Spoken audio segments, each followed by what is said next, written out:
You're listening to MinerTalk on demand exclusively on 600 ESPN El Paso. Stay up to date with MinerTalk by downloading the free 600 ESPN El Paso mobile app. All right, welcome back. It is MinerTalk, presented by the Oscar Arieta Agency. I'm Adrian Broadus.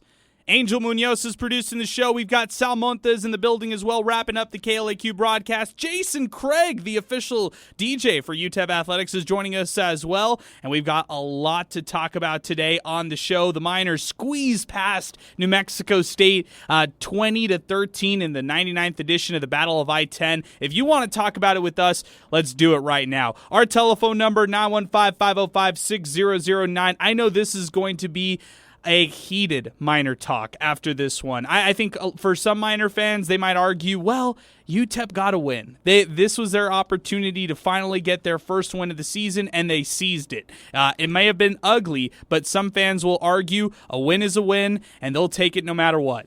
On the other side, people will argue that Miners were up 17-0 at the half. They come out flat in the second half. No urgency or creativity on third down plays. They had a muff punt on special teams, which allowed NMSU to score their first touchdown. A 41-yard Star Thomas reception all the way down to UTEP territory. The Aggies miss out on a field goal, which ends up biting them in the butt when it's all said and done with this team. They had an opportunity to score on that drive, and they could have made things really close in the third quarter. But instead, later on, the Aggies had a 16-play drive in which they converted 3 third-down conversions, a fourth-down conversion as well, and capped it off with a touchdown.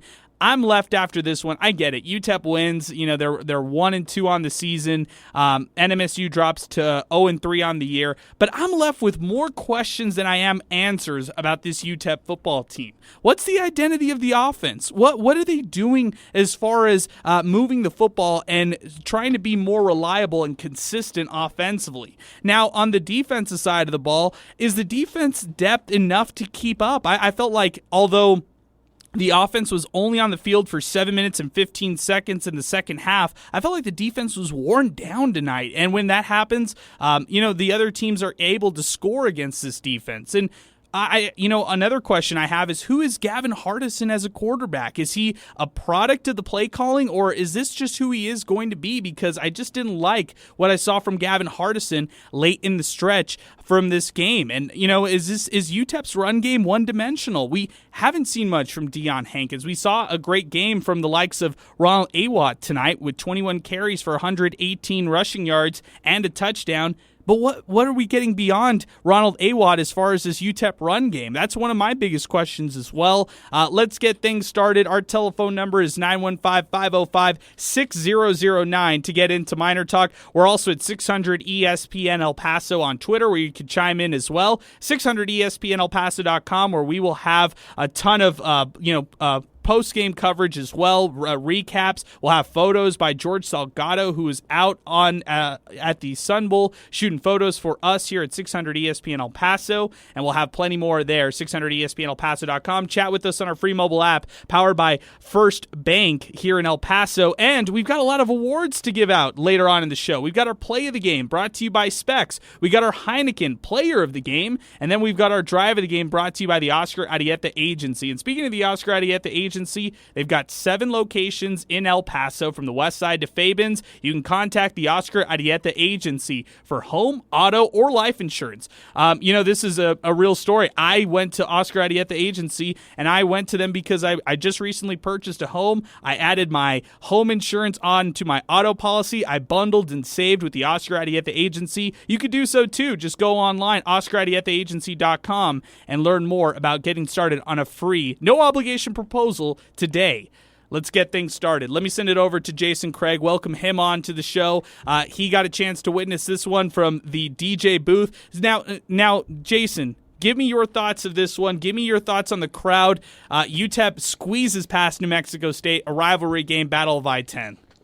It got really, like you said, that second half was it took the momentum out of everybody. I felt, I was sitting right there by the student section, which was just hectic in that first half, just chaos. Like, it really looked good. It looked really promising coming out the first half with 17-0. I was like, oh man, this is going to be nice. But that second half, don't know what happened. Have no idea. Just all over the place.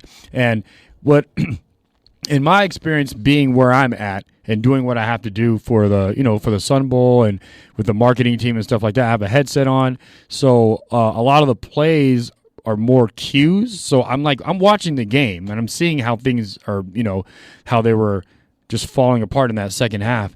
But all the intricate details and all that stuff, I can't, because I'm waiting for certain cues and stuff.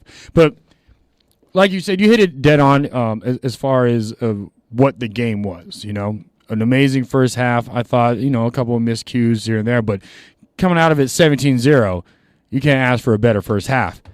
That second half was just so many missed opportunities, and that 16 play drive was it. Like right there is when we literally, the crowd was like, okay, we're like starting to get over it. But it was good because no one really left, honestly.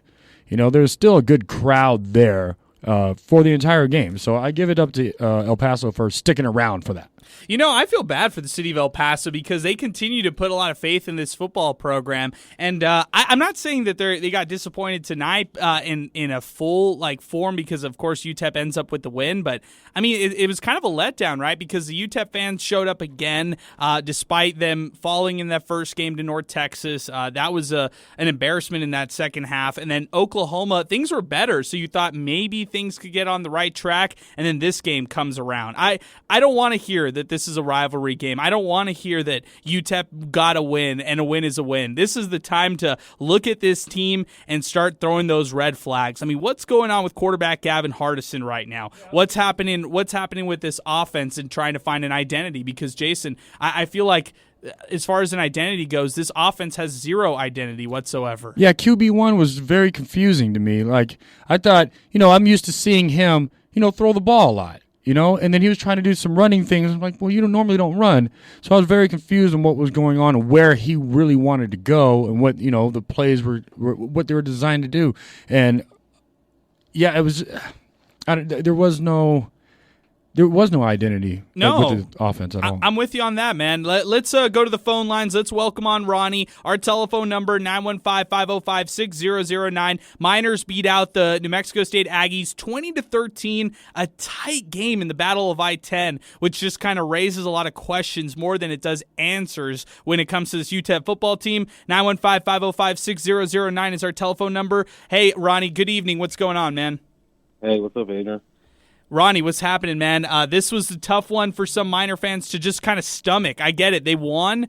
Miner fans are, I think, torn right now because some say a win is a win, and the other fans are really throwing up the red flags and wondering what's going on with the regression of this UTEP football team.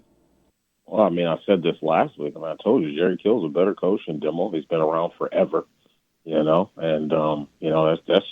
just coaching over there. We know he doesn't have a ton of talent, but he's coaching his kids up and doing some things that the Miners need to start doing. And what's really odd about this team to me is I don't know why Dimmel's so fixated on calling plays. He's got Warner, who's won Rose Bowls at Michigan State and won Big Ten titles. What he really needs to focus on is that defense and probably coaching that up a little more, because if they play anybody who's got any type of offensive creativity or a coach who's been around a long time and just knows the game, they're really, really gonna struggle to be competitive and just find their way back to a mediocre season and to a bowl game. And I just can't figure out for the life of me why he's so fixated on having such a hand in the play calling, because it's just not, 1 week it's Hardison throwing the ball for 38, 40 attempts, and the next week they're limited his attempts. So I give Demo credit for that by limiting his attempts, but then they're relying on the run game. It's just like there's just no balance to this team. There's just no balance offensively to this team, and they're really a 13, 14-point team per night, which is going to be hard to do in today's college football to beat people.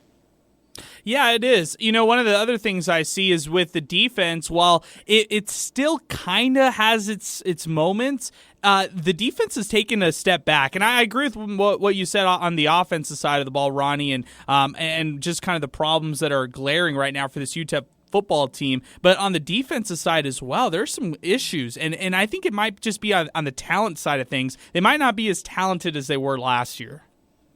Well, I would agree with that, which is why I was saying Dimmel's so fixated on coaching one phase of the of the football team, and he really needs to focus more on the defensive end because that's where they're obviously trying to cover as much ground as possible. And let's face it, man. You look at what the mid-major schools did today. Marshall goes and beats Notre Dame. Appalachian goes and beats Texas A&M.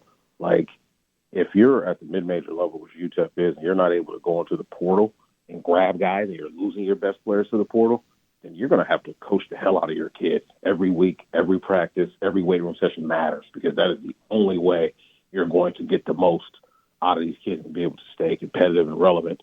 Liberty welcomes, UAB thought they were welcome Liberty to the league. Liberty said, no, you're not going to do that to us. We got a quarterback that's about to start in the NFL. We're going to beat you. So, I mean, the Miners got some things that they got to look in the mirror and they got to clean up.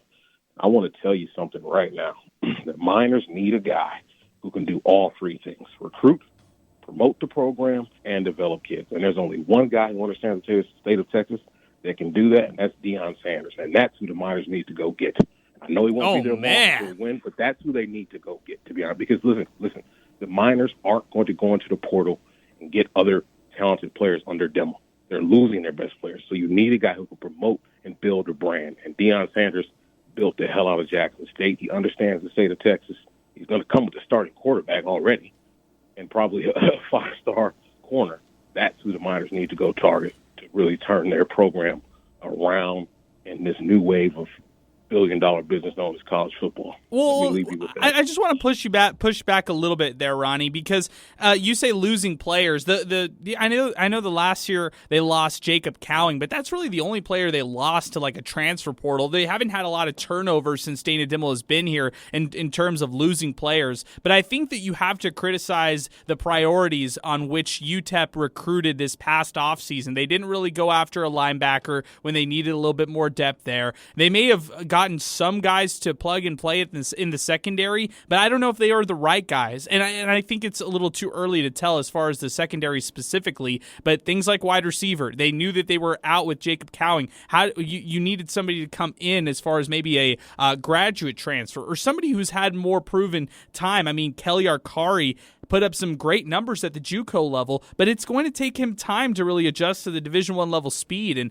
today, he was a non-factor in the receiving game. And while Tyron Smith is shifty, he's fast, he's just simply not reliable. He had 4 catches on 11 targets. Ray Flores today, 5 catches for 43 yards, led the Miners in receptions. But beyond that, they don't have many go-to like explosive targets. So I fault them in their recent recruiting efforts. They should have gotten more guys to kind of plug and play in areas that they really needed. So in terms of losing players, I don't really see that with the Miners. I see more with them just not really capitalizing on the players that they got, whether it's the JUCO ranks or the transfer portal, whatever. I'm telling you, they're going to lose players off this team. They're going to lose starters off this team once the offseason rolls around. Like, you can just see it, man. Some kids are already looking forward in their body language to the end of the season. You can tell when the Miners take the field, man. Some guys are already thinking like, damn, why did I come back? Why did I leave? Why did I do something different? You can see it in the kids' body language, man. You can see it vividly. And I'm going to tell you something else. I think they lose next weekend in New Mexico. Oh, really man. Do. Are you serious? Oh, man. 100% serious. You think they lose to New Mexico? Listen, man. The only thing Miners can do, listen, all Miner fans, listen to me. The best thing you can do this season is capitalize on the Miners. What I mean by that is they're 0-3 against the spread. Keep betting against them every week to make money because they ain't covered the spread yet. Drown your misery in Miners' money. But they're going to lose next week, man. When you go that far without covering a game, Adrian, that just means your team is just not competitive, man. So you can't say the Miners for sure are going to do anything. I told you last week this game wouldn't be decided to the third quarter. Hell, I was wrong on that. Went down to the last few seconds. Sure. So it's like they're just not competitive, man. Like, they just don't have the fire of a team to come off a bowl, and just they don't have the fire, man. Like, the league is in shambles. They're scrambling to add teams. It's just, come on, man. Like, there's just no fire here, man. There's just no fire in these kids. Not at all. And some of the stuff, I don't even blame them because it starts at the top with the coaching staff and things of that nature. But there's just no fire at all, man. There's just no passion in these guys. Like you said, we haven't seen Hankins do anything all season, so when is he going to decide he wants to show up? Who knows, right? I mean, there's just no fire in these guys, man, honestly. You can't trust Hardison under 50% tonight on his passes. I mean, you're going to tell me these guys got a for sure win on their schedule? Okay, who is it? Where is it? Where is it? Because I don't see a for sure win on. Well, this was They're the gonna for have to sure win struggle that I in thought they would have, and they struggled in the for sure wins. So Yeah, I don't know where we exactly. point other wins. But then again, and I appreciate the phone call, Ronnie. Thanks so much for your thoughts and opinions today. Then again, Conference USA is bad. You just said it right there. I mean, the Sun Belt today, they get wins from Appalachian State. They have Georgia Southern get a win today as well. Marshall had a big win against Notre Dame. So Sun Belt had a big day on their side. Conference USA on the other side, UTSA squeezes past Army. Okay, I'll tip my hat off there. That's not bad. But then you look at some of the other losses that we saw across the board today in Conference USA. Texas State defeating Florida International 41-12. FIU is bad. I mean, really bad. You look at a team like Middle Tennessee. They struggle initially against Colorado State, and they win 34-19. Okay, I'll tip my hat off there. Liberty, that's a tough team. They beat out UAB 21-14. Louisiana Tech beat out Stephen F. Austin 52-17. North Texas beat out Texas Southern 59-27. Rice beating out McNeese 52-10. A lot of things that we don't know as far as what's going on moving forward with Conference USA, but I will tell you this league doesn't impress me. I'm not impressed with any of these teams top to bottom except for UTSA, and maybe you can argue UAB or the likes of Western Kentucky, but beyond that, not impressed with any of these teams across Conference USA. So I might say that by default, UTEP could get some wins in Conference USA, just knowing how bad this conference is. But before we dive into the conference and talk a little bit more about this, let's welcome on Sal Montes, just finishing up the KLAQ broadcast with Voice of the Miners, John Teicher. Sal, in this one, I think a lot of Miner fans are again split. I mean, we talk about this a lot on MinerTalk when we bring on different people and people chime in with their thoughts, but some of the fans are just happy a win's a win. Other fans are saying, no, this was disappointing. The Miners should not have struggled against such a bad team like New Mexico State. What ended up happening in this game? Yeah, and you know what, too, Adrian, the big thing for me is what kind of expectations do you have for this Miner team, if you're answering this question, right? Going into this year, it was thinking, UTEP can be atop their division or they can compete with the big dogs. Well, 3 weeks into the season, it doesn't even look like that. And one of the games where they're supposed to get the ball rolling, yes, they did win, don't get me wrong, but their next 4 games, with this being the first one, rather, they had a chance or have a chance to go 3-1. Now they're 1-0. Out of the 4, but the scary thing is they squeaked past this one, which was supposed to be the most surefire one. Yeah, it was supposed to be the blowout win for the Miners on their side. They were favored by 17 points in this game. Jason, going back to the crowd, we talked about this before. The crowd was 23,325 people. Did it feel full? Did it feel big? Because it sounded like a loud crowd when things got real interesting in this game or when the Miners had success. It sounded like a loud crowd, so it seemed like people were invested in this game. They may have just been let down when it was all said and done. Yeah, I think around that second half, halfway through the third, that's where they started feeling like, oh, man, UTEP's doing it again. We might just blow this one. But with the crowd, it felt full. It felt full. It looked full from both sides. I mean, on my side, I was on the on the visitor side, and it felt full. I don't know what it looked like from the box. But on my side, it looked full. If I looked over to the home side, it looked great over there. Wow. Over by the end zone, it looked great. So, but yeah, they felt something that they've repeated before. It was, oh, man, we're getting going. We got it. 17-0 in the first half. They were energized. They're ready to go. Right. The students were talking smack to the NMSU sideline, and it was just the energy was there. It was like, haha, you guys came up here, and we're putting it down on you. And then that third quarter came in, and everybody was like, you know what? They're going to do it to us again. Yeah, and the thing is, Jason, UTEP, they've been in those types of games where they've let games go. They've had control in these games, and then they let things slip. And that's what kind of today reminded me of, just complacency. In terms of the play calling, I just didn't like what I saw on offense when it came down to third down plays. I just didn't like the creativity or sense of urgency. It felt like the Miners went on these like vertical passing plays that just never really worked out. And, when it came to the run game, yeah, sure, it was better than it's been the first 2 weeks, but at the same point, I don't know if we could just trust this offense as a whole. When they were clicking, when they were balanced, they were fine. But at the same point, Yeah, I just don't know what's going to end up happening to this UTEP offense, Sal, when it's all said and done. What is their identity? It hasn't been created yet, and if there is one, it's a question mark. Random. Sure. What are you going to get in this game? And by default, it was their best offensive performance, without a doubt, right? But, I mean, when we look at the second half, compared to the full game, what do we even make of the stats? Because should we just really count 2 quarters when it comes to the offense? Because it was practically non-existent in the second half. But also, too, I think we've seen time in and time out coming out of the break.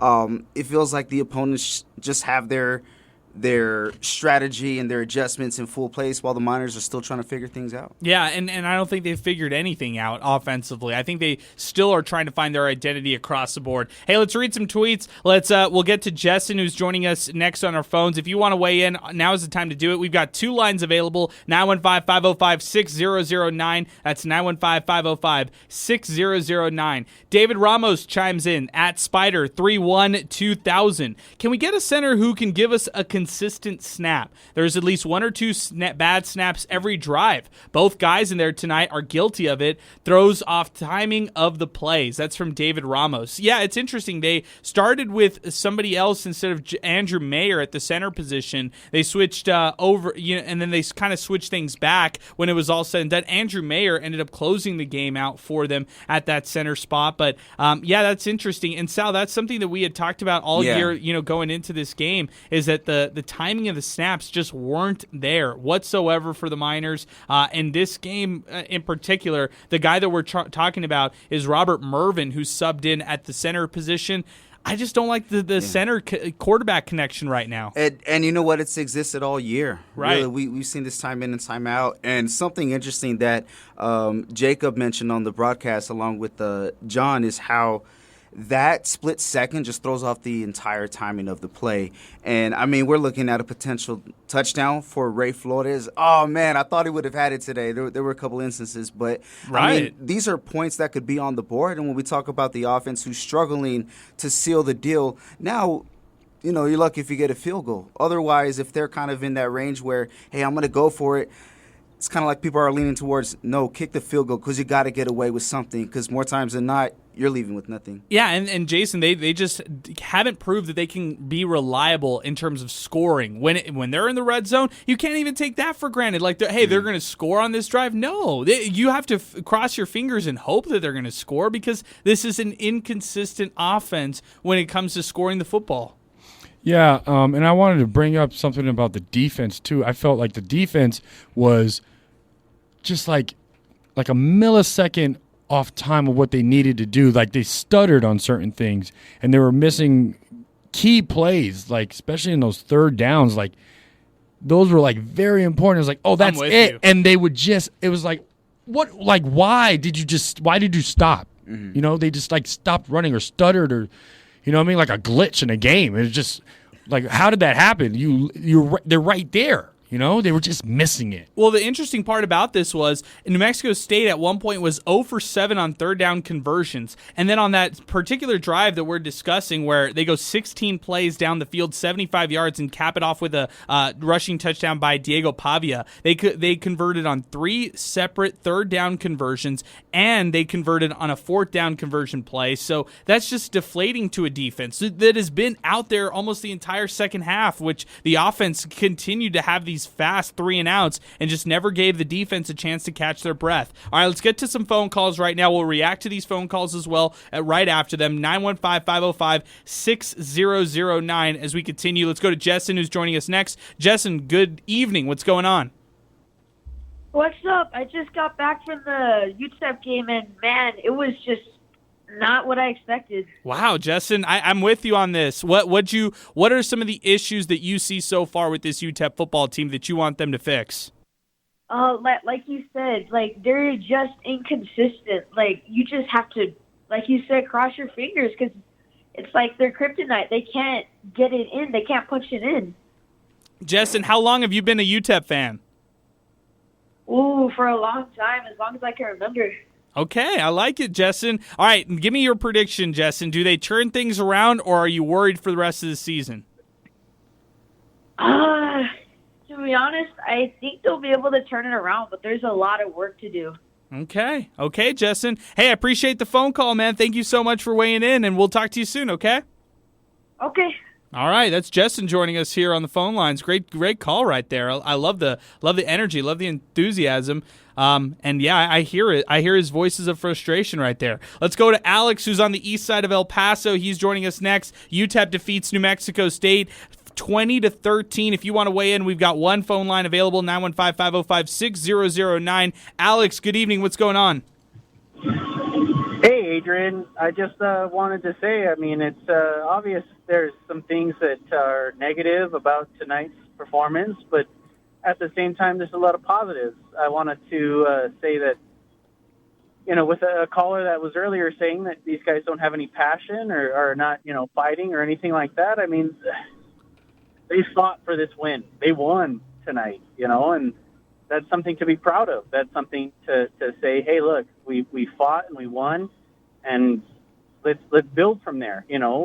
Whether or not we can, win against, UNM is another story, but let's hold our heads high tonight and say, yes, we won. Yes, there's things that we need to build off of and get better at, but we did a good job tonight, and we won. I'm proud of these guys. I'm proud of the city that showed up. Obviously, it was somewhat of a small crowd tonight, but still, hopefully people also show up for the next games, and we move forward from here. There's something to expect with this team and this university as well, and we have a lot of transfers. We have a lot of guys that are trying to make it, to the next level. But to say that they're not being passionate, to say that they're not trying, to say that it was flat, whatever. Like, come on, man. These guys are fighting. These guys are trying their best, and they're definitely playing hard. So I'm proud of the guys and the way that they performed tonight, and we got a dub. So, Alex, let me ask you this real quick, Alex. What are the specific things that you liked from this football team tonight? Because I thought I saw some positives, but it was hard for me to find the positives. I think most of the positives you're going to find are in the first half. Right. Yeah, of course. And you have these stages in a sense with these games that we've played so far this year with these guys that it's like, oh, okay, yeah, I can dig on that first half, or I can dig on that second quarter against Oklahoma, for example, that, we can say, oh, we can build from there. So that's something that you can say is a positive is that we need to put it all together and make it a whole, 4-quarter thing. But the thing is, I'm going to say the positive. The most important thing to me is that these guys are fighting. They're trying. They're working. And yes, it's not the results in the sense of we want better play, but they're trying. And I can definitely see that and feel that. And I think all of us as a community should get behind these guys and support them and say that what. They're working their asses off, man, and let's get behind them and support them no matter what the result is. That they're going to try their best and know that this community is behind them, and we're going to support them no matter what.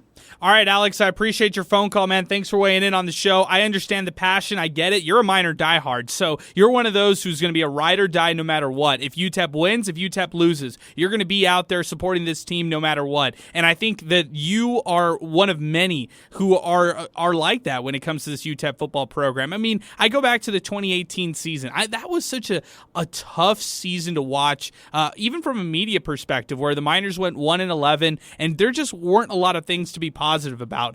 I don't think what we're experiencing right now is at that level, but you have to realize, Alex, where the expectation is placed on this team. This isn't that 1-11 football team. This is a team that's coming off a 7-6 bowl appearance last year, and a team that had a lot of expectations going into this year. They had multiple starters back. They had a lot of expectations to try to win through I'll say this, a very winnable schedule. Have success in a winnable schedule this year with a lot of teams who aren't that good, aren't that impressive. And right now, the way that I see for this UTEP football team, I think there are a lot of red flags that you have to hold. You can, hey, if you're a UTEP fan, that's fine. If you're a supporter, if you're a ride or die, that's great. But at the same point, you have to hold this team accountable. If you want this team to maintain success, and if you want this team to show that linear improvement year after year, you have to hold this team accountable to hold their end of the bargain, because you're a big fan. You went out to the game. Well, what about this football team? They've got to show up on their side as well. And they eked out a victory tonight. It wasn't pretty whatsoever. It was a tale of two halves, and they were lucky to come by with a win. Let's keep things moving. Let's go to Miner Fan. That's right. It's just Miner Fan who's joining us next on the phone lines, 505-6009. We've got one line available. Give us a call right now if you'd like to weigh in, 915-505-6009 as Miner Talk continues, presented by the Oscar Arieta Agency. Miner Fan, good evening. What's going on? Hey, what's going on, Adrian? So, how's everything going tonight? Going great. How about you? All right. Well, it's been better, but thank God we have the young fans like Justin. But I've been a Miner fan since 1986. I remember we used to take bread wrappers to get into the Sun Bowl. But take a can, donate a can of food, and then get a ticket to the Sun Bowl. Bread All right. wrappers, exactly. Not gonna lie. I'm not gonna lie. It's all about coaching. It comes down to coaching. It's about adjustments. You're getting to the fact where second half we're getting out coached. That's what it comes down to. Game in, game out. We had this game. We could have blown them out, but it comes down to coaching. Like, he got us where we wanted to be, but that's all he can get us to.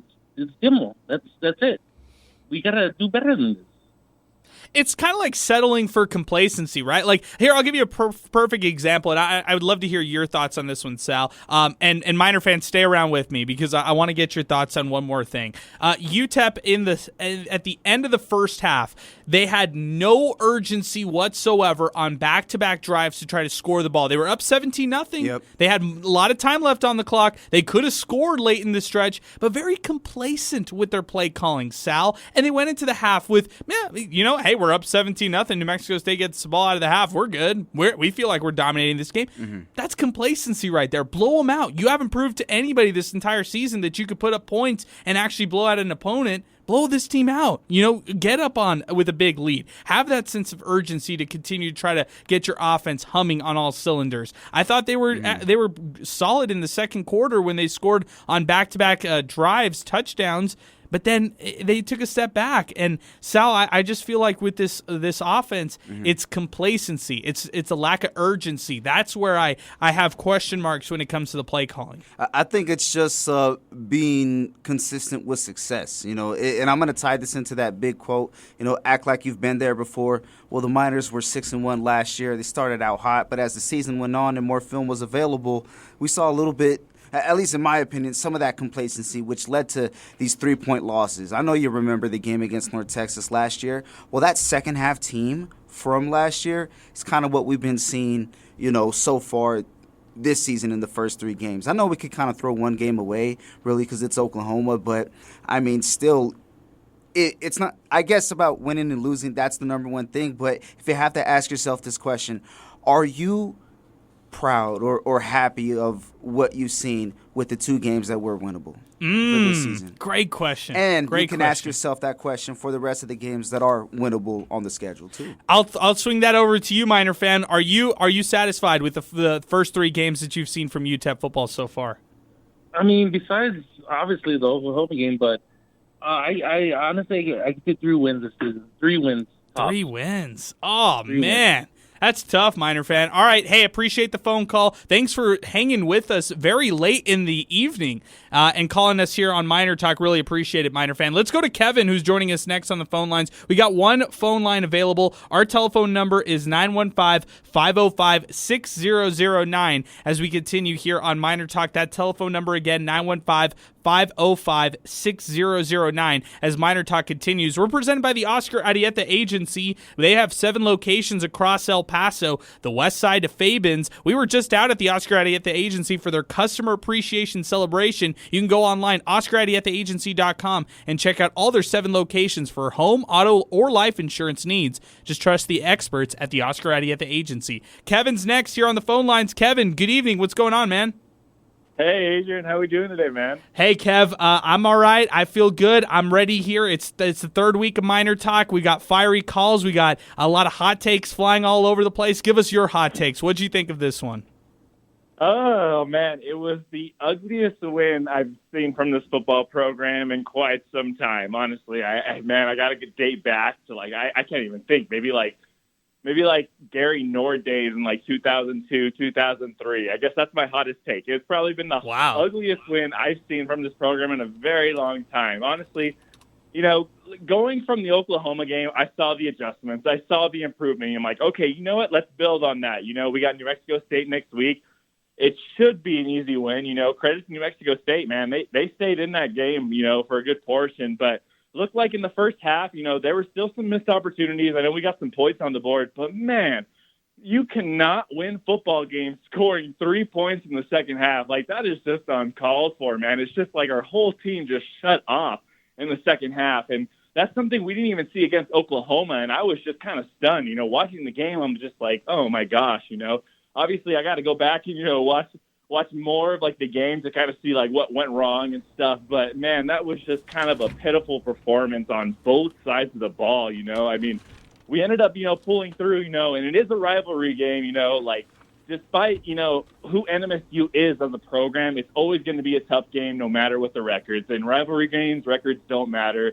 A win's a win, but, man, that was not a pretty win. And the fact that we have to go up against New Mexico next week, you know, hey, New Mexico, I actually watched that game against Boise State, and, man, they kept in that game. They were a fierce team, and honestly, UTEP has a very, very tough game next week, guys. I cannot stress that enough. It's going to be a tough game against New Mexico. Kevin, before we let you go, how does UTEP finish out the month of September? Right now, they are 1-2 on the season. They've got New Mexico on the road next week, like you mentioned, Boise State in 2 weeks. How does UTEP finish the month of September? What's their record?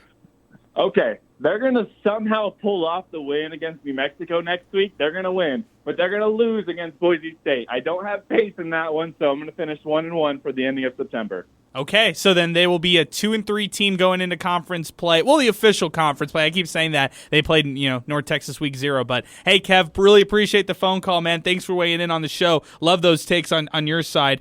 Sal, I'll swing it over to you. Yeah, and you know what? He brought up something really, really interesting, and I was about to jump in, but I had to do some extra thinking, and it would get even worse. So what I'm getting at is he mentioned how disappointing it was for both sides of the football, and I'm thinking, well, there's three, you know, special teams really killed it. You know, Sloan, he averaged almost 50 yards per punt with 6 of them. You know, you have Beckley, who's climbing up the ladder when it comes to the all-time field goal ranks. Special teams killed it. And then I look at punt returns, and then also the muff too, and it was almost 3 sides of the football that was disappointing. So shout out to Josh Sloan and Gavin Beckley. No bias and homerism here. I think they're probably one of the top duos when it comes to kicking and punting. I'm with you, Sal, but I'm gonna ask you a tough question. And I don't know the answer to this one on my side, but I wrote it down to ask you this, and this is a perfect time to bring this up. Do you love or do you hate UTEP special teams? If you had to pick just one, do you love it for what it does well, or do you hate it for the little errors that continue to pile up with this special teams across for UTEP football? You know what? I'm going to say I love it, even though I know that the negatives out there are because of the muffs and whatnot. But you pretty much have a surefire thing, or really, really the most you can feel confident in is Gavin Beckley kicking a field goal and Josh Sloan booting it and putting the opponents in, you know, some territory that's going to benefit the Miners, or a position that'll benefit the Miners. Sure. Yeah, that's a good one. I don't know the answer on my side. I can make an argument for both because I'm with you. Like, I think Gavin Beckley and Josh Sloan's their success on the field, or just their abilities on the field and their talent, that kind of outweighs the negatives. But those negatives just start to pile up because you have the muff punt today. And on that one, I wrote down this specific thing with that muff punt specifically, changed the momentum because Miners were up 17-0. They force a quick 3-and-out out of the first half, and with that muff punt, the Aggies get 6 points right there. They trade punts right after that, but UTEP's offense is not able to get going after that. It felt like the momentum, the life was sucked out of the Miners, and that's what the special teams does when they have errors. They kind of deflate your entire team, and I think that's one of the biggest problems I've seen across the board for that special team. So if I had to choose choose love or hate the special teams, I think I might hate it right now because until they can prove that week after week they can play mistake-free football, I don't want to hear it from the special teams. And even week one, they missed a couple. Gavin Beckley actually missed a field goal, and they didn't play that great in special teams. So I fault them for that, and I want continuous games week after week where they play mistake-free in special teams. I guess that's kind of where I'd go with that. And you know what, too? Even for one side of the football, it seems like it's asking for a lot. Yeah, too, you I'm know? with you on that. So to demand and expect perfection, I mean, I get it. It's not going to pop up there. But if there's three tails to the football, then at least master one of them. I'm with you. Yep. And Gavin Beckley, great game. Josh Sloan, great game. I like both of those guys, but I just think that the special teams needs to find a way to get more consistency across the board. Let's go to Miner, who's joining us next on the phone lines, 915-505-6009. Miner, good evening. What's going on? I'm doing all right, you guys. How about you all? Doing well. Miner, give us your thoughts on this game. I'll tell you what, I got a little bit more perspective. I was involved in this rivalry, and I was on the UTEP side. I live in New Mexico. Okay. And I hate both of the New Mexico schools. And I can tell you one thing. Y'all, I don't know. You listen to the fans, and all you hear is negative this. They win, we're not happy. They lose. He's running the ball. He's trying to get the quarterback, and I watched the game on ESPN Plus. Okay, and it just looks like to me that Gavin Hardison has really got a little uncomfortable. He missed a couple passes, and then the next thing I know, he's trying to really throw it into force it in there. And we're lucky. There was a couple times that he tried to do that little slant in, and I know what you're talking about. Mexico State started dropping that linebacker back, and there was a couple times if it was it got real close, it could have been a picked off because they started realizing what we were trying to do. And what it just seems like to me is he's trying to force the game instead of letting the game come to him. The offensive line, they protect it, and Hardison still's got to realize he's got enough experience to know that, hey, I can't stand in there and hold the ball. There's a certain time, and then if it is, I just need to get rid of it. Don't take the sack. That happened last week against Oklahoma. We were down 21-10, and we had momentum, and he took a couple sacks and just knocked the whole momentum, and Oklahoma went right down and scored, and that was the end of the game right there when it went 28-10 at halftime. I'm not saying the Miners could have beat Oklahoma, but I'll tell you what, the Miners were playing with them at the time, and if they score and make it 21-17, you might have had a whole different ball game because Oklahoma would have started, forcing stuff and pressing because, they went out, scored 3 touchdowns within like 7 minutes, and next thing you know, it's 21-0. Then it seemed like UTEP finally realized that, hey, they punched us in the mouth, and they got some positive stuff going, and they were able to, put a couple drives together and all that stuff. And it's just like tonight. They get down there, and something bad happens, and you kind of look at the players, and it's looking like them. They go, oh, God, here we go again. And I can tell you from being involved on this rivalry, all right, you sit there and you talk about, well, you know what, I don't really care. You can't throw it. Yes, you can throw records out the window. You can throw a blowout more or less out the window because these two teams seem to, it seems like to me that UTEP came in and they, they're supposed to win. They knew they're going to win, and the Aggies played more loose after a while, and they realized that, hey, they ain't got nothing to lose. They get something going good for them, and they start building up confidence. The Miners, the muff punt, that gave them all the momentum came over, and all you could see was the heads drop from the team. But I can tell you, players read message boards, players listen to call-in shows like this, and do you think that the guys have a lot of confidence whenever they hear all the fans nothing but griping and saying, oh, well, the good players all leave, and well, the players that are worth it, the good players leave, and the transfer portal, and all we're stuck with is the has-beens, or the ones that nobody else wanted. Well, Miner, I hear what you're saying, but what's the point you're trying to make? Like that they play too tight? The point I'm trying to make is, why don't you look at Nebraska?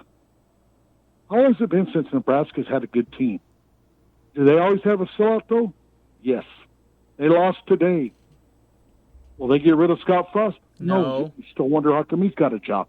But what it is that fan base is there, and whenever you have fan base behind you, if you have a team that's on the border of being either going back 2 steps or trying to take a step forward, I'll tell you, they laid an egg against North Texas.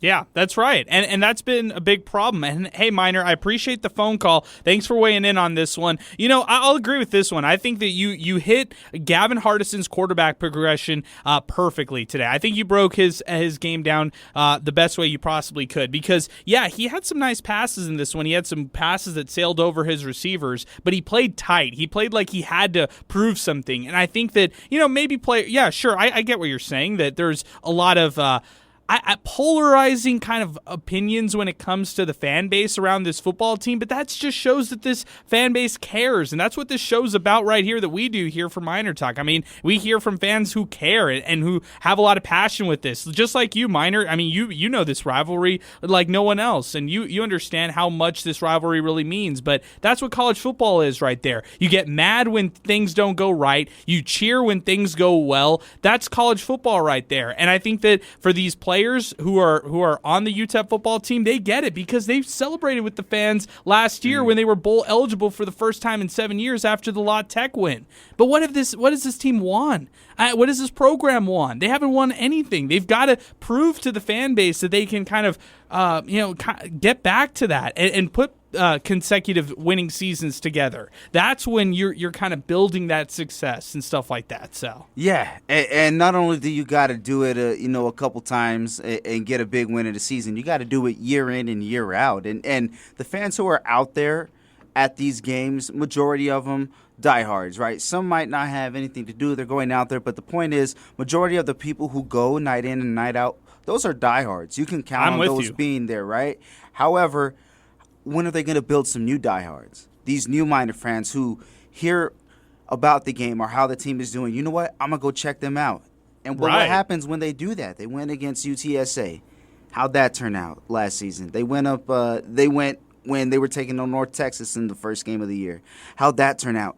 These are the games that the Miners have to win to develop an even more hardcore fan base. I'm with you, and grow their fan base as well at the same degree. Well, great call there, Miner. Appreciate that. Well, let's keep things moving. 505-6009. Let's burn through some tweets. We'll get to Eddie Morelos and, of course, Milkman here in just a second. Appreciate you guys hanging on and being patient with us. Adrian M. tweets the show. At the end of the night, all that matters is wins. Wins count the same. It wasn't pretty, but they don't need to be. Hashtag UTEP football. Hashtag Go Miners. Good show from the defense. All players in the offense need to be competing for their jobs this coming week. Hopefully it lights a fire on this team. Something needs to change. That's also coming from Adrian. This coming in from Leo_Miner fan. This is our guy. That last sentence. And it's hard to lean in on a win is a win here, in my opinion. Even if it's a rivalry game, the Miners should have put this game away in the first half, and it should have never been close. That's coming from Leo_Miner fan. Ed McDonald tweets the show. Great win. First win of the season, and he's got a couple selfies with UTEP players, and he is excited and fired up on his side. King Eric tweets the show. I give them an F. Sloppy offense, sloppy defense. NMSU is trash, and they let him hang around till the end. This team was supposed to make it back to a bowl game. It doesn't look like it now unless something turns around and a miracle happens. That's coming from King Eric regarding UTEP. This one coming from Joe Chacon. You can't tell me you feel good about this win. Frustrating. This one coming in from Ant Flo. Your play calling was not good again. Talking to head coach Dana Dimmel. Does he not get it?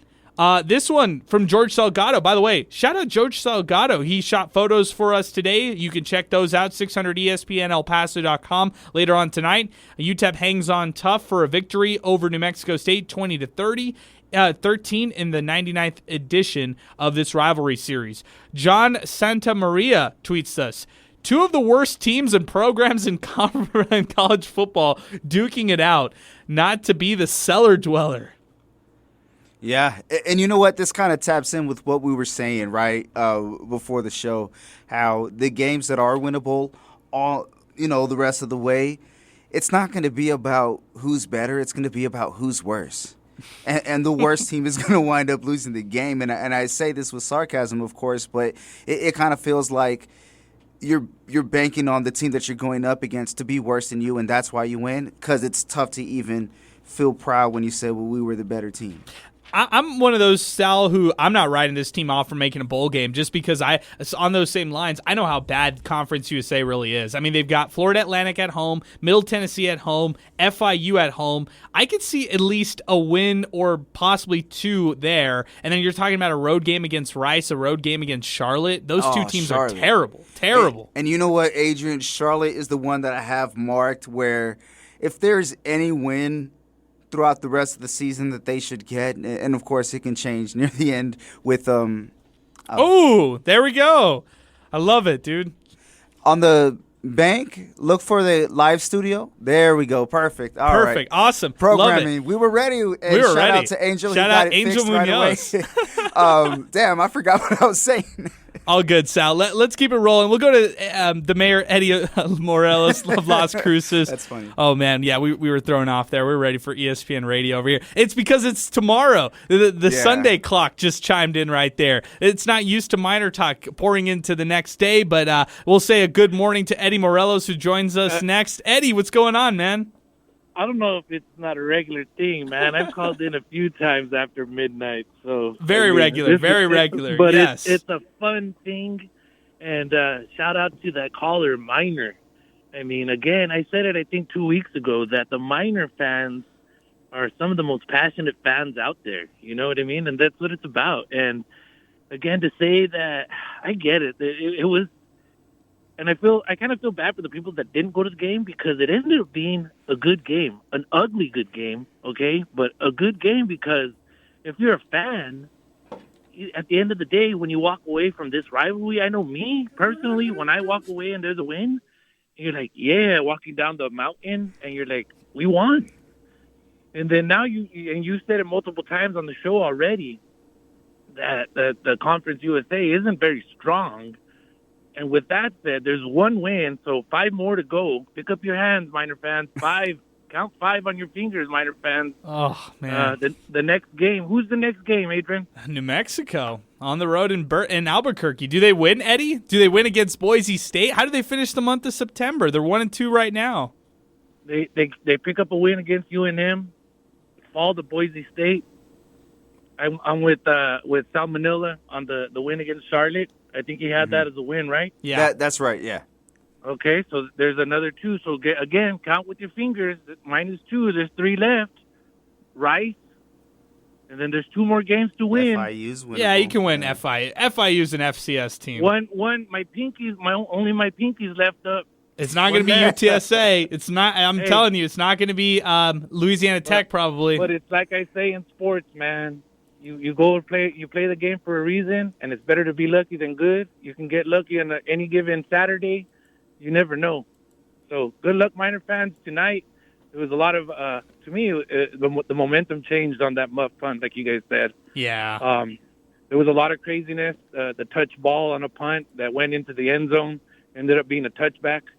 The 3 plays in a row there when the momentum was shifting, UTEP threw the ball right in the middle. Hardison threw it, and incomplete passes. And it was in those moments where, and I'm pretty sure you heard me, I'm like, why weren't they running the ball? There was momentum with the running backs at the time. I believe at that time it was only mid-game, right? And they were already up to, I think, 60-something yards on the ground. But, again, to me, this game in particular, I know a lot of people say it's ugly and frustration, but a win's a win. 5 more to go. good luck, Miners. Hopefully they can get it done. All right, good mic drop there by Eddie Morelos, who joins us next, the mayor of Las Cruces, here on Miner Talk. Our telephone number, 915-505-6009, as we continue here on Miner Talk. Got a couple other calls to get to, Milkman and Johnny from the west side. Let's get to 2 tweets real quick. Joe Chacon, coming into the season, we weren't supposed to be having close calls or losses to inferior teams. All the hype this year seems like a long shot now. Should have been sipping mimosas in the fourth quarter, not dodging bullets. Let's hear it. Hashtag Brock is my OG. Hashtag reppin' from Colorado now. Oh, man. What a roller coaster, though.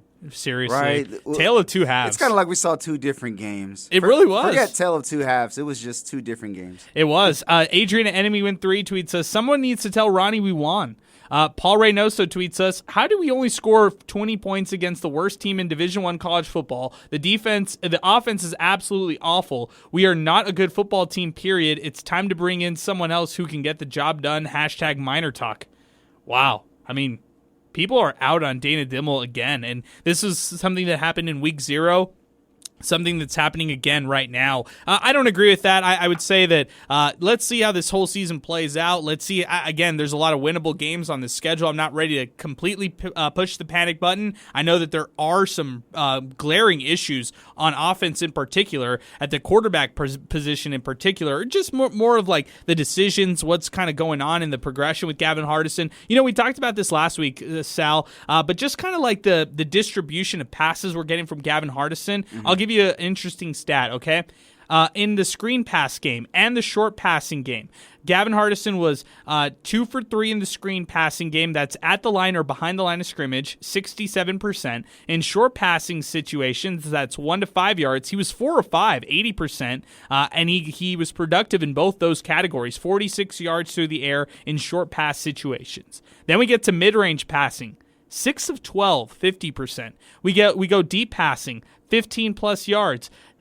3 of 10, 30%. Just a 76-yard, 76 yards on the deep passing compared to what he does in short pass situations. I liked how they kind of chipped at OU's defense in that game last week and incorporated more of the short pass game. I just don't like the deep balls. I think that you're trying to go for the home run play when you can be going with these slant plays that are just way more manageable, and they get your drives to actually last a lot longer instead of going with a quick 3 and out. Yeah, and I like how you mentioned how the drives last longer too, because we talk about the run game not helping out as much so far this season. Good job tonight, but the main thing is run the ball to keep the clock moving and keep the clock going and keep the chains moving. You can do that with these short and mid passes, right? But I think they're just sold on the idea that Hardison has an arm. There's no denying it, and they're going for that home run play every time. But get these singles, get a double every now and then. You don't need to go for the big play because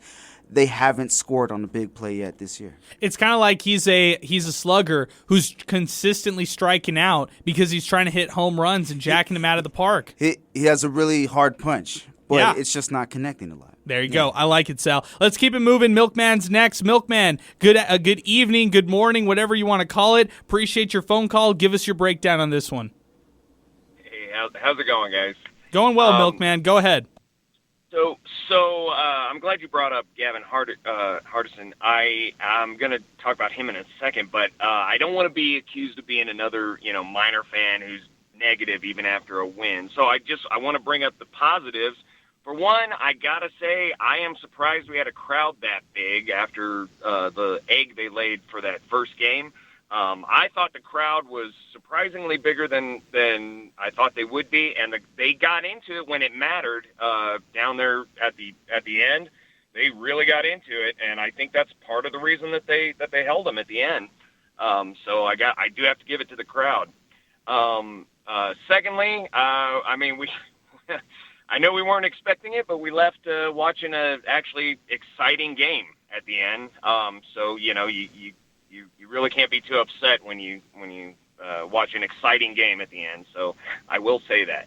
Now, I'm a fan of Hardison, but I gotta say something's off. Like So, and I do know, I mean, side note, we all, I'm sure, are aware how, like, it wasn't just us that knew Cowing was one of the best in the country. I mean, look what he's doing with Arizona. He scored 3 touchdowns last week. So, and he's balling out tonight, too. So he's having another great game tonight. So, yeah, keep going. No question. I mean, you throw it in his general direction, the guy would catch it. And we saw that last year. We knew how good he was, and it's obvious.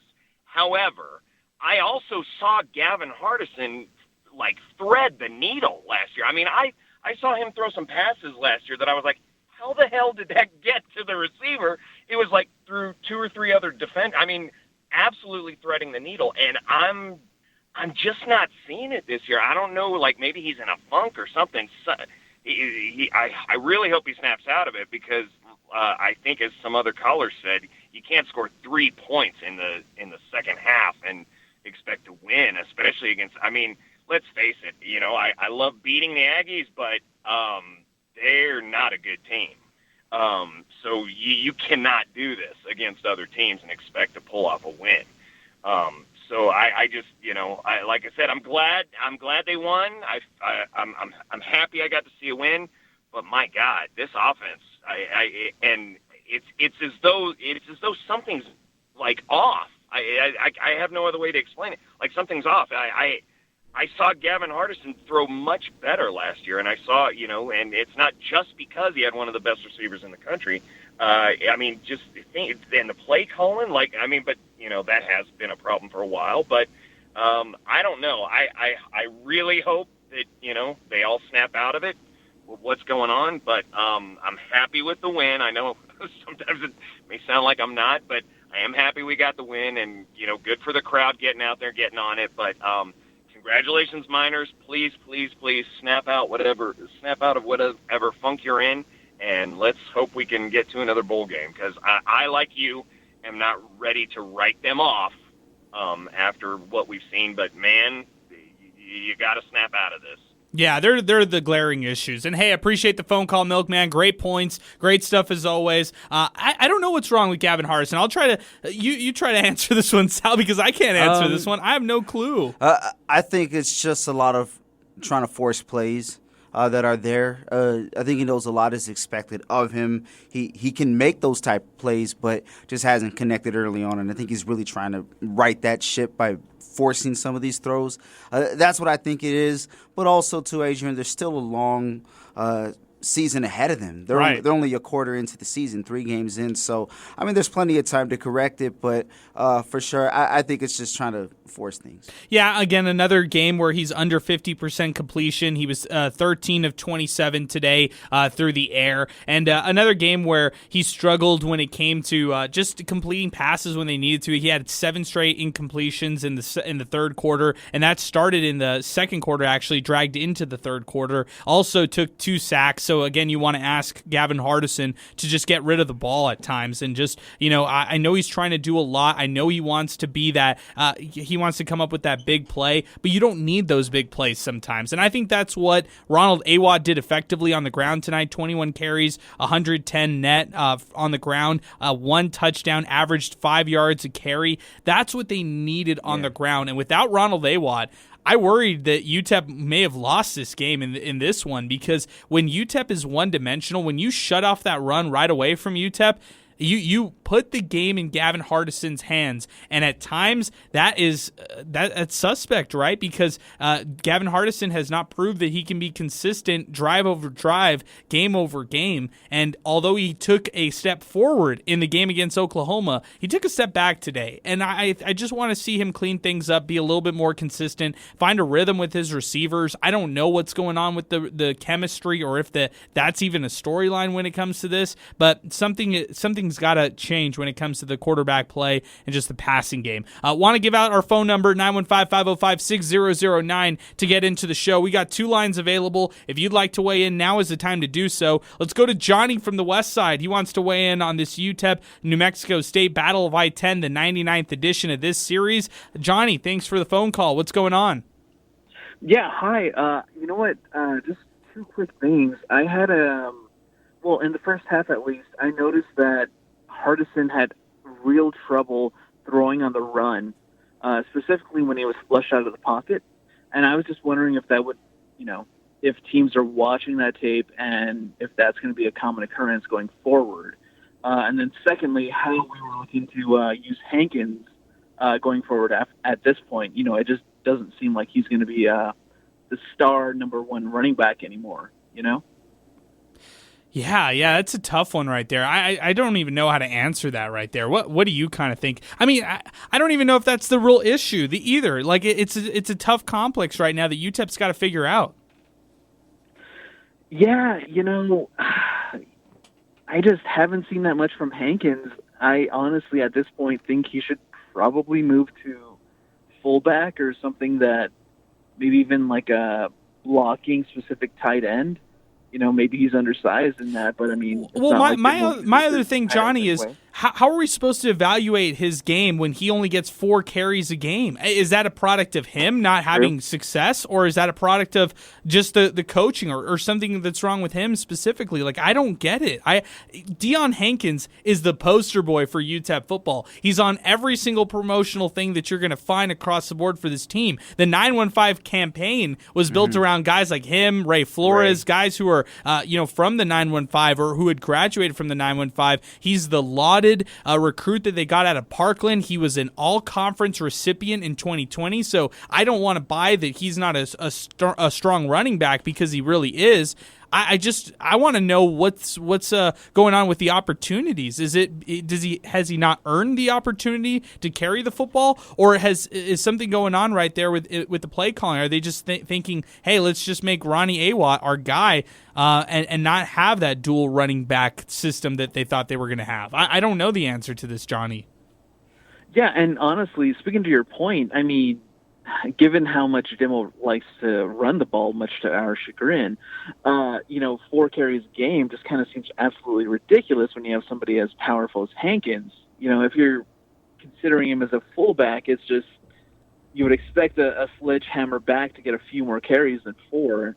At least in the second half, you would expect 6 to 8, maybe even 10. Right. I agree. It's just I don't want to go harp on play calling because I know that it's all of our pain points, but I mean, at a certain point, it's just confusing what's going on right now, and I'm just remembering back to the first half drives where we should have absolutely buried NMSU. I think it should have been 24, I think, to 0 or something like that. Yeah, that's right. That's definitely right. Turn the ball over on downs in their territory, or actually a fumble in their territory. So that was a huge loss for the Miners. They should have been up big at the end of the first half. And it's just confusing because, like every other caller has mentioned, it's just NMSU is a team we should have absolutely buried. And it's just confusing. Even using Dimmel's style of ball, just ball control and just controlling everything. The second half is just horrendous, and it's just it's tough sometimes. I hear you. I hear the frustration, Johnny. Hey, I appreciate you hanging on with us and spending time talking about this UTEP football team. I don't have the answers for you, Johnny. Again, I talked about this at the top of the show, but I left this game with more questions than I do answers around this UTEP football team. And while I'm not pushing the panic button, while I'm not out on this team whatsoever, I do have to say there are glaring issues that they have to rectify if they want to repeat last year's bowl appearance and get to 6-7 wins to try to get back to a bowl game. Let's keep it moving. Let's go to Twitter real quick. Joe Chacon tweets us, man, do we miss this guy right now, at Jacob Cowing. Yep. He's a special player, man. We'll be seeing him on Sundays. We definitely will. Also tweeting us is Rich. The two commentators were... No, I'm going to move on from this one. Adrian at Enemy Win 3 tweets us, have you all lost your minds? UTEP won. If you can't celebrate the wins, you are going to have a long season. That's coming from Adrian at Enemy Win 3. This one coming in from Pinky. I got to meet Caller Miner from New Mexico. I also live in New Mexico and hate both New Mexico major universities. Pinkies, LOL, hashtag Miner Talk. Nice. Pinky's hilarious. Miner Joe tweets the show. Sorry, but I was so disappointed. Good game, but wow. So many points left on the board and so much potential. Complacency in the first half almost left us with the loss. How about Hardison is not that good? Play calling has been suspect this year. That's coming in from Miner Joe on Twitter. If you'd like to weigh in, we've got 2 lines available, 915-505-6009. We're going to take our first time out of Miner Talk. Man, we had to burn through a lot of calls to take this first break, but let's take a time out right now. When we come back, we're going to get a lot more to get to. We'll get to more phone calls for sure at 915-505-6009. We'll also get to our awards, our play of the game brought to you by Specs, our Heineken player of the game, and then our drive of the game brought to you by the Oscar Arieta Agency. You're listening to Miner Talk, also brought to you by the Oscar Arieta Agency right here on 600 ESPN El Paso.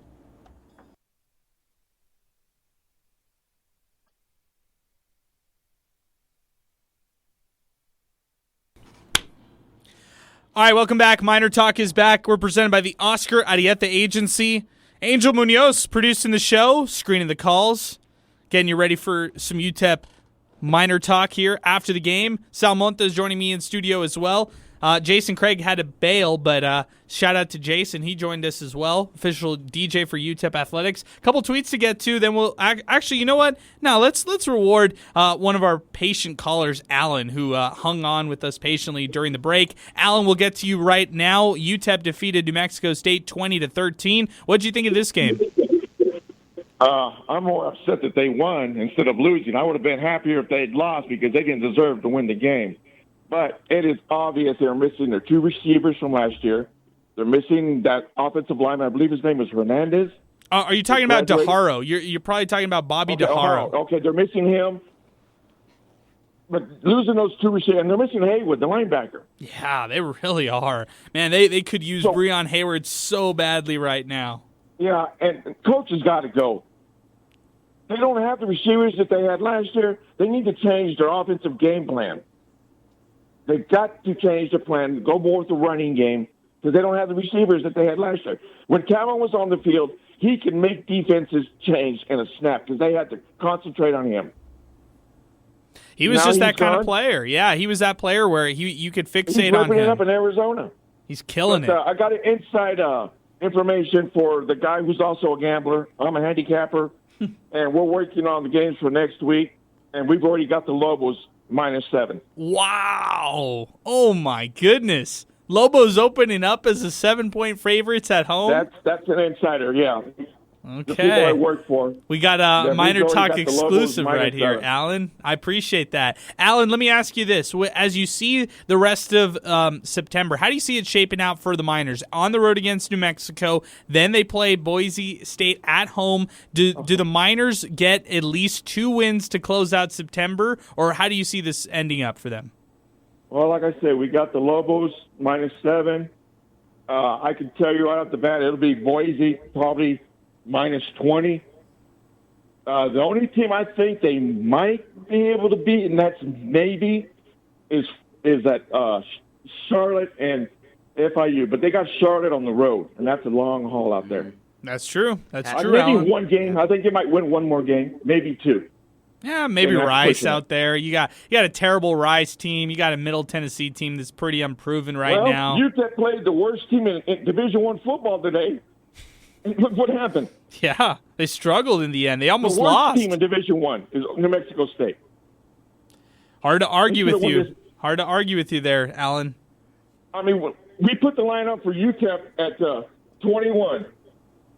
Okay, and the line moved up to 17 today, or 17 and a half for the Miners. They should have won that game by at least 3 touchdowns. I think so too, Alan. I think it's a very disappointing game for a lot of Miner fans because they expected a blowout. I know that there are some fans who say, hey, it's a rivalry game. You can never expect a blowout in a rivalry game. And I get those. I get that understanding, that line of thinking. But I'm with you. This is the worst team in FBS that you might see on paper in New Mexico State. They struggled to score the ball in week 1 against Nevada. They didn't score anything against Minnesota, a Power 5 program last week. And then this week they hang around against UTEP and they make it a game. They could have tied it it. They could have sent this one into overtime when it was all said and done, and the Miner defense held on at the final drive. But nonetheless, this was a game that New Mexico State shouldn't have been in, but they were in, and they had a chance to actually tie this game and maybe even win it. But great call, Alan. Really appreciate your phone call. Thanks for the heads up as far as what the projected line could be for next week at New Mexico. A couple other tweets to get to. Tristan Pence, who's always a great follow on social media. Give New Mexico State credit. They never gave up, and they played a very good second half against UTEP. The Miners have now been outscored 47-6. I'll repeat that again for you, Sal. 47-6. The Miners have been outscored in the second half this season. The coaches need to do a better job of getting this team prepared at halftime. Hashtag MinerTalk. That's from Tristan Pence. Might be one of our best tweets. Do you remember? I don't know if it was last year or the year before, but there was a third quarter stat, if I'm not mistaken. Yeah, it was like something like they just never did any, they never scored in the third quarter. It was something along those lines. I want to ask Voice of the Miners John Teicher about that when I see him, next week. I'm going to ask him about that stat because I remember he was the one who kept that. And I mean, this is where the teams are starting to make their adjustments as well. So it's bad enough that you're not putting up any points or, a decent amount of points, but you're allowing them at will.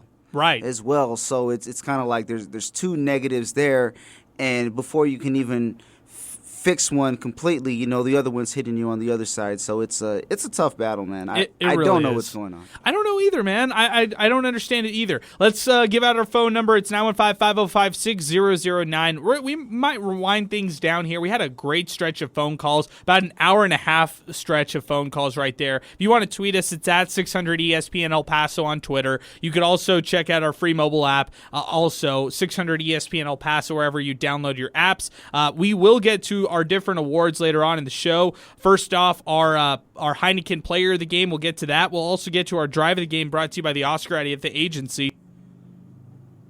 But before we do that, I do want to also mention that we'll get to our play of the game. That's brought to you by Specs. Specs Wine, Spirits, and Finer Foods. They have been a Texas family-owned destination for selection and savings since 1962. Specs is your one-stop shop with literally thousands of wines, spirits, and beers at everyday lower prices.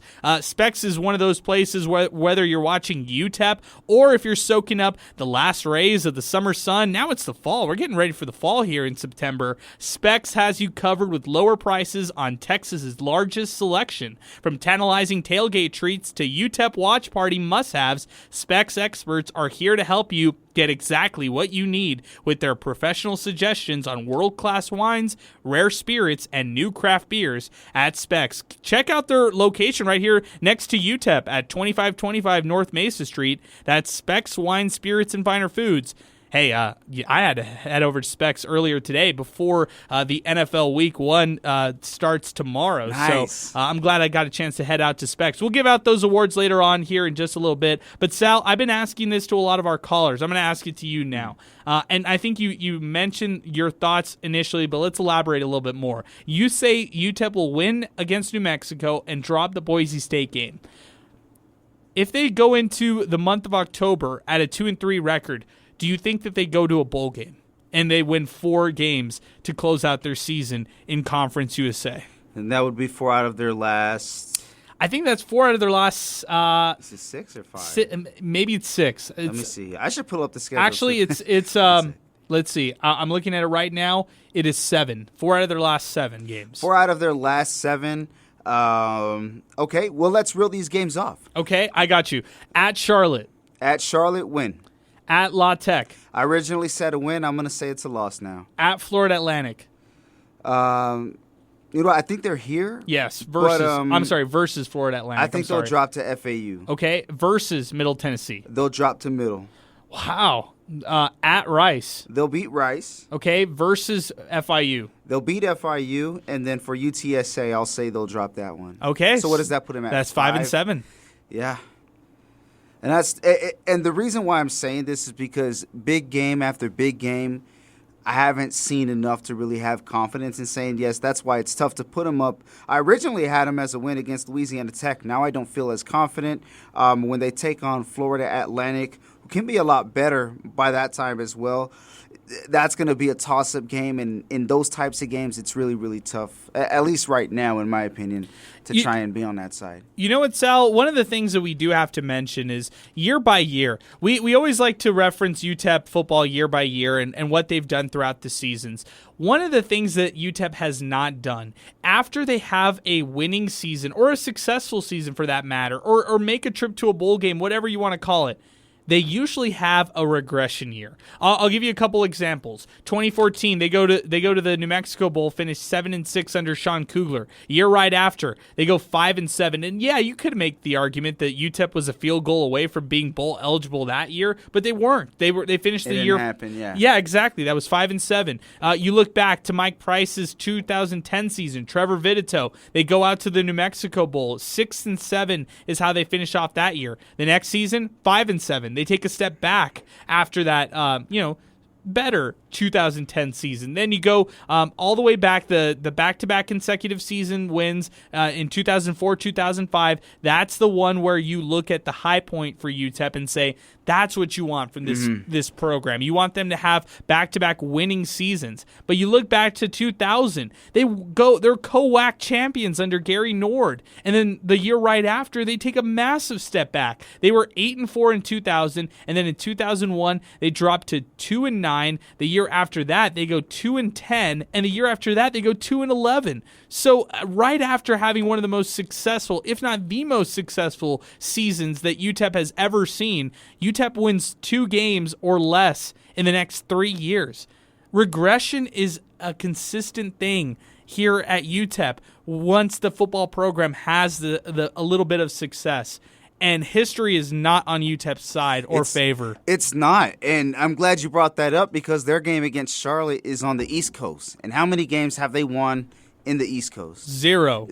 So they got to break that curse. So it's just mountain on top of mountain that they got to climb up. But you know what, though? If you're a team that's trying to get fans back out there, give them something to believe in. Those are the games that you got to win consistently. You gotta start bucking and breaking those trends, so to speak. Those are two different things. You got to start breaking those streaks, right, in order to continue to get people to believe in you. Because otherwise, when it comes time after time and you have a tough test that you can pass, but you fail, you're giving people a reason to not want to go out there. Yeah, I'm with you on that completely, Sal. I'm not sure what's going to happen with this the rest of the season, but I think it's something that we're bookmarking a lot of things here for this UTEP football team, and we're going to be circling back on a lot of this stuff as well. Shannon tweets us, what was up with that dumb touchdown by the refs when it was obviously an incomplete pass? I just wanted to make sure, I guess. Yeah, it was a bad call, Shannon. That's all I can tell you. That was like a high school football call. It was Conference USA refs at their best. And I can say that because where's NMSU next year? That's right. They're heading into the conference. Hey, they're just getting ready for a taste of what's to come. That's all. As we wind things down here, we'll preview the game against New Mexico in just a little bit. Let's get to some awards first here on the show. And first off, we've got our Heineken Player of the Game. Sal, in this one, I got to give it to Ronald Awatt. 21 carries, 110 rushing yards, 1 touchdown for him. The UTEP running game has been non-existent all year long, all year. And you could give this award to Cal Wallerstedt at the linebacker position who filled in for Jerome Wilson, who was injured in this game. He had 9 total tackles, a tackle for loss as well. I like Wallerstedt's game. He even fell on the fumble late in the game to force that turnover as well. Wallerstedt could have been that player of the game. Amehule had actually a pretty sharp game as well. 6 total tackles and a tackle for loss, but Miners need to get the run game going. So that for that, I'm going to give Ronald Awatt the player of the game. Your thoughts on that? So you know what? I can't disagree there. Adrian, we've been asking for the run game to show up.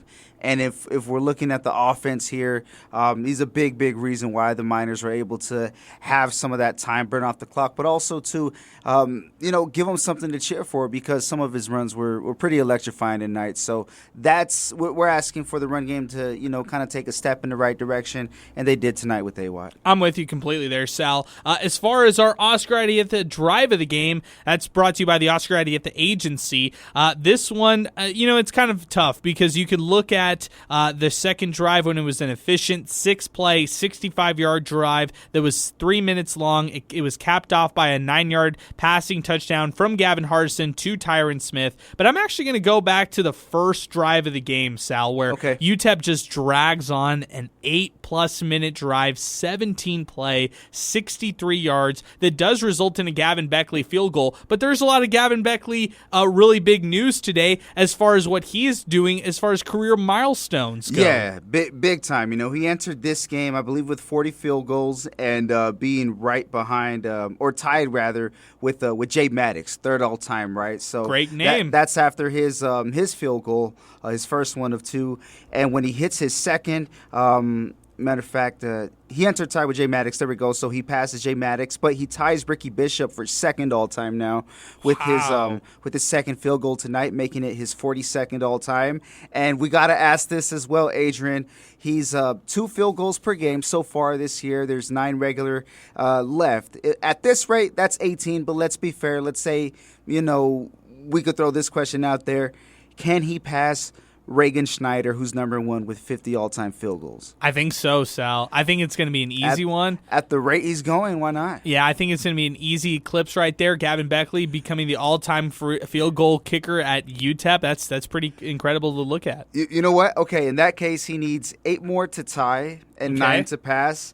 What game is he going to break it in? I think it's closer to the last ones. I think you're talking about like a senior day, breaking that career record at the senior day game against Florida International. So I'm looking late in the season for Gavin Beckley to do this, but I wouldn't be surprised to see him do it mid-October. I really wouldn't. You know what? I think I'm going to go with the game against Middle Tennessee to close October.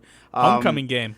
Because we look at the offense too, and for them at this rate, when it's fourth and inches or whatever the case is, fourth and short, medium, more times than not, they're starting to run the ball, and I think they should get the field goals because you got to leave with some points. But that's why I have it so late, because they're going to try to be going for 6. As far as the play of the game, Sal, and this is brought to you by Specs here on MinerTalk, this is a tough one as well. I think we have to probably just talk about the play that capped off this one to make it an actual victory. And I think that could be seen as a cop-out, but the way that defensive tackle Tavita Tafuna was able to strip NMSU quarterback Diego Pavia, linebacker Cal Wallerstedt falls on it. That's the game. UTEP hangs on. I think we're going to just do the game-clinching play to seal this one, even though this one was ugly all the way to the end. It did make you feel good if you're a UTEP fan. Some UTEP fans are okay with this one. They said, hey, a win's a win, and I still feel that's kind of complacency. You're coming from a place of complacency right there.